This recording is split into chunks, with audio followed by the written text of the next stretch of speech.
Are you still interested in aliens? Is that Yeah, still, man. Still? So that's the thing. When I first came on your show, Yeah.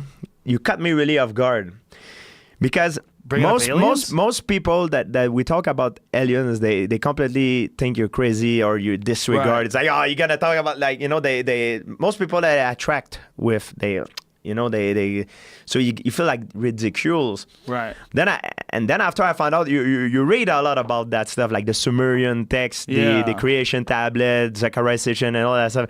And I do too. I mean, I don't know if there is alien. Like I think there would be life form. I don't know if it's intelligence. We don't have evidence for it.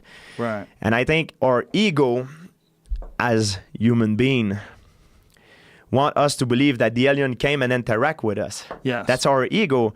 But if they're that far in advance from us and they come from a different world, maybe they don't want to interact because we have nothing to offer them. They're not going to kidnap a farmer and ask him what kind of suspension he's wearing. You know what I mean? Like they think, you know what I mean? It's But think about what you just said about paleontology. I mean, we're paying attention to stupid fucking lizards that lived 65 million years ago. It's true.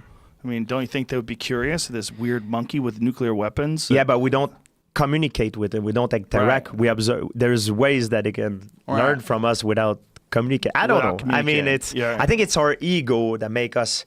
We want to feel special. We want to feel that like, oh, we're different. You know, like we're different beings than, for example, a dog. Or we can think because we're smart, but.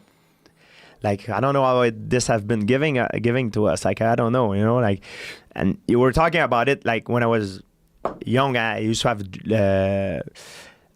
like, we talked about it last time. You said, oh, you were talking about, like, the experience. I said, I remember that I remembered, but I can't recall it. When I was young, I don't know if it's a dream. I remember I used to draw figure of monster. I say my mom is like, it's the monster. They come get me at night. That's why that's what we talked last time. Right. But I was very uncomfortable, and I didn't want to talk about it because I was like, man, how the hell he knows it? You know everything, man. This guy he knows everything. He made research and stuff. So I made the drawing, and then my mom, even now today, I said, hey, I want to see the drawing, you know, like, I showed the drawing, and I'm like, and then after I remember later, I remember that I remember, but I couldn't remember. You understand what I mean? I remembered that something that happened, but now I can't remember what exactly happened. Right. Could be a nightmare, could be another sleep paralysis or paralysis. Yeah. My imagination. I don't have evidence. You know what I mean? Yeah. But that's what we talked about it last time, and that's what happened to me. And I hope it's nightmare. It's nightmare. You know what I mean? But the thing is, later on, I saw some documentary on TV. I saw some people that had the similar experience as me, loss of memory and things like this when they were young. And they claim they get a hypnose and stuff. Then they go back in time and they explain they get abducted by alien. Then I start to freak out about it because I said, man, is that what happened to me? But there is a lot more logical explanation. You know what I mean?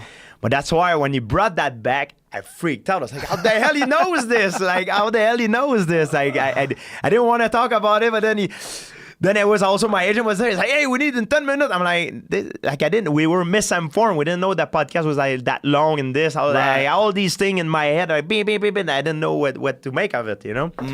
So that's what it was. Yeah. It's entirely possible that we're experiencing something when we're dreaming, that when we're sleeping, when we're unconscious, that maybe there's dimensions that the consciousness travels to that are non-physical.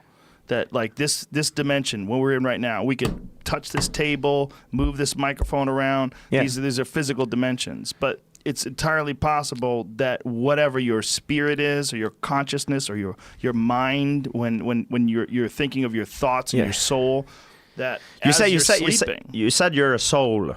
Yeah, whatever that means. You believe is a soul. You believe. I don't know what that means, though. Okay, See, okay. it's a weird word, right? Okay. It has religious connotations, but I agree. But the idea of whatever your essence is as a human being, there's something inside of all of us that makes us conscious and aware and there, and then that something is not there when you're sleeping. And so is it dormant? Is it just recovering, which is, the scientific version of it? Or is it possible that while you're in this dream state and your body shuts off, that your mind and your consciousness travels to a non-physical dimension that you can only access through the chemicals that are released in your brain, which we know produce psychedelic experiences. So if you took the chemicals that are released during your brain or inside your brain, like dimethyltryptamine, and there's all sorts of different psychedelic chemicals that are produced by the mind.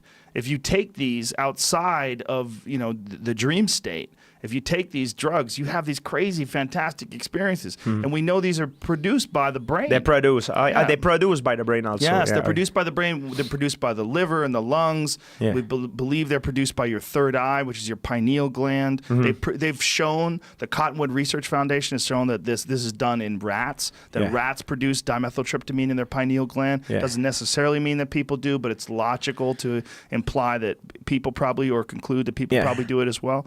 So those chemicals that are producing these psychedelic experiences are being released by the brain, but we don't know why, and we don't know what they're doing. When you sleep, like you have a guy, Matthew Walker. Yes, it was amazing, right? When you sleep, your guardian, your logic is not there. That part of your brain is gone. Right. Yeah. So that's probably the most logical experience.